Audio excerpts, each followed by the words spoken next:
दोस्तों, आज हम बात करेंगे भारत देश की आजादी के लिए लड़ने वाले और संघर्ष करने वाले महान महापुरुषों में से एक श्री जवाहरलाल नेहरू जी की। वे आजाद भारत के पहले प्रधानमंत्री थे और इनका जन्म दिवस बाल दिवस यानी चिल्ड्रंस डे के रूप में मनाया जाता है। नेहरू जी का पूरा नाम पंडित जवाहरलाल नेहरू था। इनका जन्म कश्मीरी ब्राह्मण परिवार में 14 नवंबर 1889 को इलाहाबाद में हुआ था। पंडित नेहरू के पिता का नाम पंडित मोतीलाल नेहरू था, जो कि मशहूर बैरिस्टर और समाजसेवी थे।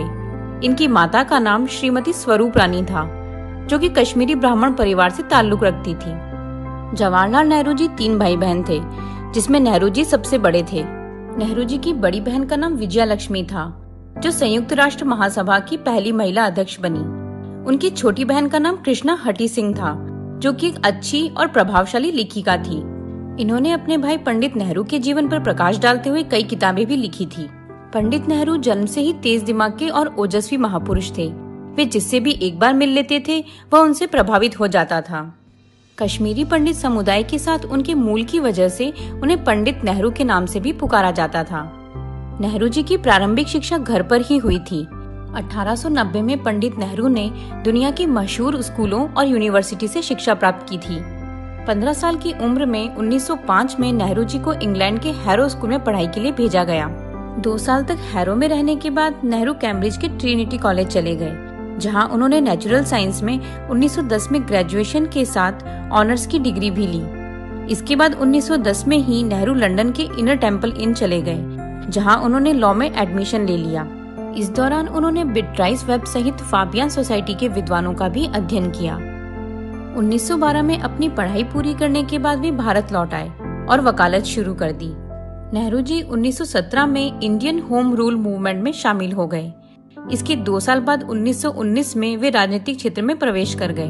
तभी उनका परिचय महात्मा गांधी से हुआ। आपके लिए जानना ये जरूरी है कि ये वो दौर था जब महात्मा गांधी ने रॉलेट एक्ट के खिलाफ एक अभियान शुरू कर रखा था। नेहरू जी महात्मा गांधी जी के शांतिपूर्ण सविनय अवज्ञा आंदोलन से काफी प्रभावित हुए। वे गांधी जी को अपना आदर्श मानने लगे, यहाँ तक कि नेहरू जी ने विदेशी वस्तुओं का त्याग कर दिया और खादी को अपना लिया। इसके बाद उन्होंने 1920 से 1922 तक गांधी जी के असहयोग आंदोलन में भी साथ दिया। इस दौरान उन्हें गिरफ्तार भी किया गया। नेहरू जी ने 1926 से 1928 तक अखिल भारतीय कांग्रेस समिति के महासचिव के रूप में भी सेवा की। दिसंबर 1929 में लाहौर में कांग्रेस का वार्षिक अधिवेशन का आयोजन किया गया, जिसमें जवाहरलाल नेहरू कांग्रेस पार्टी के अध्यक्ष चुने गए। 26 जनवरी 1930 को लाहौर में जवाहरलाल नेहरू ने स्वतंत्र भारत का झंडा फहराया। इस दौरान महात्मा गांधी ने सविनय अवज्ञा आंदोलन की शुरुआत की थी। इस आंदोलन में सफलता हासिल हुई। इसके साथ ही इस शांतिपूर्ण आंदोलन ने ब्रिटिश शासकों को राजनीति में परिवर्तन लाने पर मजबूर कर दिया। नेहरू जी को 1942 में महात्मा गांधी के भारत छोड़ो आंदोलन के दौरान गिरफ्तार भी किया गया था और 1945 में वे जेल से रिहा कर दिए गए थे। यही नहीं, नेहरू जी ने गुलाम भारत को आजाद करवाने में अपना महत्वपूर्ण योगदान दिया। साल 1947 में आजादी के समय उन्होंने अंग्रेजी सरकार के साथ हुई वार्तालाप में भी अपनी अहम भूमिका निभाई थी। इसके बाद से उनकी देशवासियों के सामने एक अलग छवि बनती गई और वे देशवासियों के लिए एक आदर्श बन गए। साल 1947 में जब भारत को गुलामी से आजादी मिली, तब जवाहरलाल नेहरू जी को आजाद भारत का प्रथम प्रधानमंत्री बनाया गया था।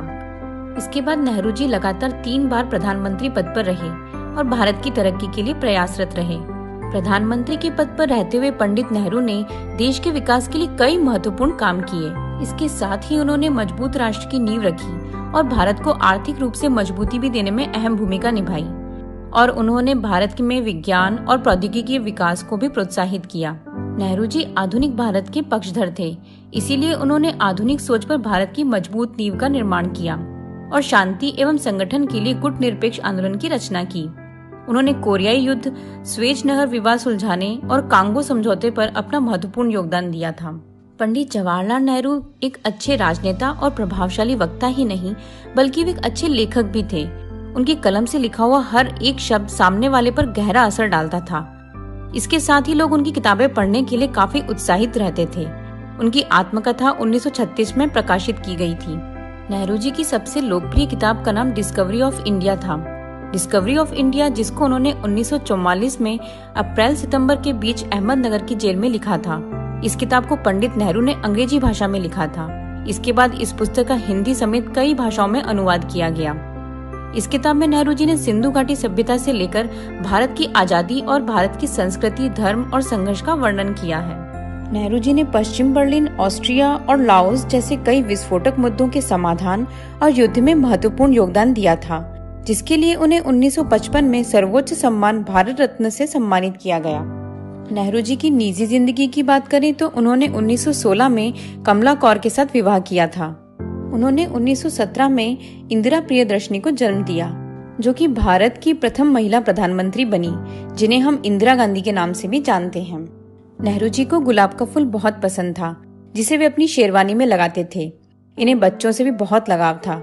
बच्चे इन्हें चाचा नेहरू कहकर संबोधित किया करते थे। इसी प्रेम के कारण इनका जन्मदिवस बाल दिवस के रूप में 14 नवंबर को मनाया जाता है।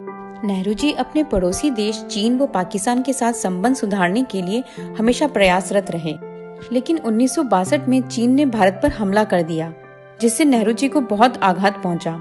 पाकिस्तान से भी कश्मीर मसले के चलते कभी अच्छे संबंध नहीं बन पाए। नेहरू जी की 27 मई 1964 को दिल का दौरा पड़ने से स्वर्गवास हो गया। उनकी मौत भारत देश के लिए एक बहुत बड़ी क्षति थी। देश के महान नेताओं व स्वतंत्रता संग्रामी के रूप में उन्हें आज भी याद किया जाता है। सो फ्रेंड्स, ये थी पंडित जवाहरलाल नेहरू जी की जीवनी। आपको ये वीडियो कैसा लगा उसके लिए अपने व्यूज कमेंट में जरूर लिखें, और मेरी वीडियोस को सब्सक्राइब, लाइक, शेयर और बेल का बटन दबाना ना भूलिएगा। धन्यवाद।